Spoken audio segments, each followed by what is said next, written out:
watching WKYT News at Noon. Good afternoon. Welcome back to WKYT News. We're approaching 12:30, and we're learning more today about a man accused of shooting a police officer. 34-year-old Raleigh Sizemore is charged with attempted murder of a police officer for yesterday's shooting on Ballard Drive in Richmond. Officer Daniel Ellis remains in UK hospital in critical condition. WKYT's Victor Puente is live in Richmond now with our top story at 12:30. Victor? In 2011, the Richmond Police Department honored Officer Daniel Ellis as one of their Officers of the Quarter. That same year, Raleigh Sizemore would set his parents' Berea apartment on fire with a meth lab. He was sentenced to 10 years in prison, but only served 3. Kentucky State Police say yesterday, Sizemore ambushed Officer Ellis, shooting him as he entered the back bedroom of an apartment on Ballard Drive during a robbery investigation. A second officer shot Sizemore, who has since been released from the hospital. In 2012, Sizemore was sentenced to 10 years in prison for manufacturing methamphetamine. He was released on parole in April, but the Department of Corrections says he absconded that parole just 2 months later. He's now charged with attempted murder of a police officer. The man police say led Officer Ellis into that ambush, Gregory Ratliff, has been charged with complicity to attempted murder of a police officer. Richmond police say they've seen a big outpouring of support in the last 24 hours. When the community, gathers and shows their support, it's really means a lot to us, because that's who we work for. Major Gregg tells me they have brought out grief counselors for any officers who need them. He said several officers have taken them up on that offer. Live in Richmond, Victor Puente, WKYT. Now, the third person police say was in that apartment, Rita Creech, has been charged with robbery. Officer Ellis's wife, Katie, is an assistant principal at Madison Southern High School. Today, students and staff showed their support by wearing blue. They've also put up blue ribbons and other signs of support. District officials say the Ellis family is very special to the community. Obviously, they are two people who have servant hearts. They both chose professions that take them out into the community to serve other people. And so those kind of people are special, and we value them very much. Staff members say the blue is also a show of support for Richmond police and all first responders. Well, prayer vigils have been planned in support of Officer Ellis and law enforcement. The first will take place tonight at St. Mark Catholic Church in Richmond. It begins at 6 o'clock. There will also be a prayer vigil Saturday afternoon outside the Estill County Courthouse. It starts at 5 o'clock. An outpouring of love and support in the community, certainly, as people pull for him. Yeah. Well, a 90-year-old man died in an early morning house fire. The fire happened about 5 o'clock this morning on Big Branch South Fork Road in Breathitt County. The man's daughter did manage to make it out alive. WKYT Sam Smith talked to the family about their tremendous loss. I spoke with a member of the family that lives nearby. She says her father was killed in this fire and her sister was able to make it out safely. They say Troy Neese couldn't make it out of the house.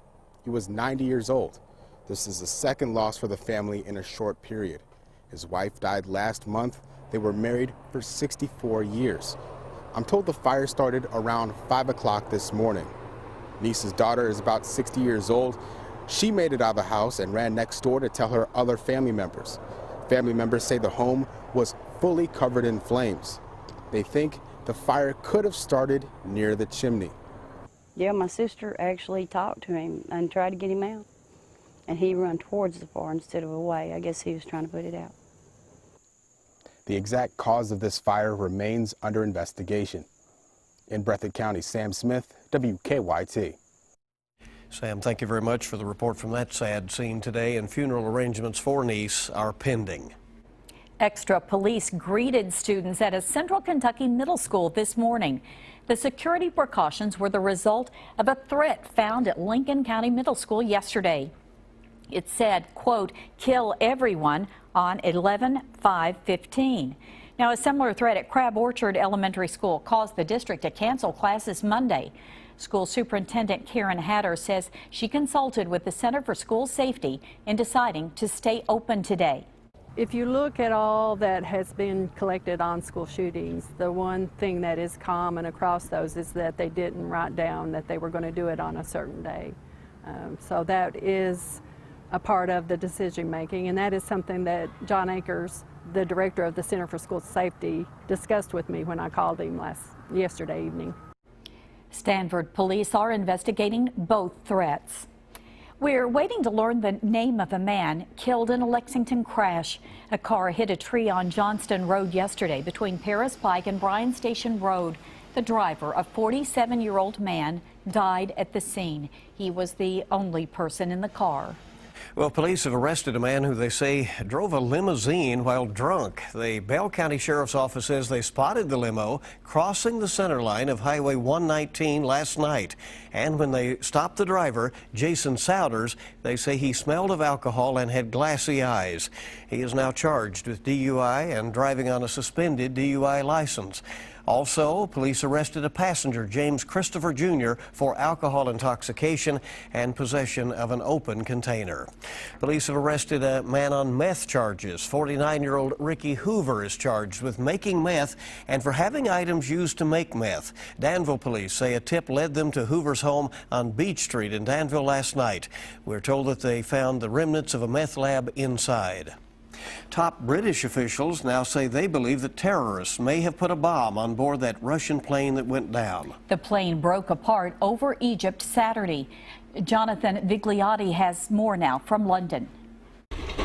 As Russian search teams haul away more evidence to determine what caused the jetliner to crash in the Egyptian desert, British officials already have a theory. We cannot be certain that the Russian airliner was brought down by a terrorist bomb, but it looks increasingly likely that that was the case. As a safety precaution, British Prime Minister David Cameron grounded all UK flights to and from Egypt's Sharm el-Sheikh airport. The doomed plane took off from the resort town last Saturday before it broke apart 23 minutes into the flight, killing all 224 people on board. Egypt's president, who is on a pre-planned trip to London, told the prime minister airport security in his country is tight and there is no evidence of terrorism.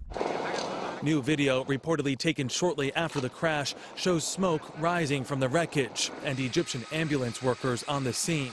Aviation experts say if there was a bomb, wreckage and bodies will provide the evidence. There are going to be certain types of markings on the body, and there's going to be certain types of markings inside the airplane.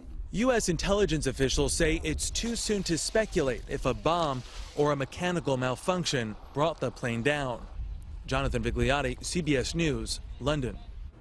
Now, search teams have recovered 140 bodies from the crash. Investigators say it could take another month to analyze the flight recorders. Kentucky's governor-elect returned to the spotlight this morning already after spending a quiet day with his family yesterday. Republican Matt Bevin talked to Fox and Friends this morning. Bevin has vowed to dismantle Kentucky's Affordable Care Act programs. He didn't discuss any specific policy plans, but he vowed to make good on his campaign issues. Those have not followed me closely enough to figure out that I made very, very few promises. I made very few claims. Those things that I said I was going to do, I am going to do.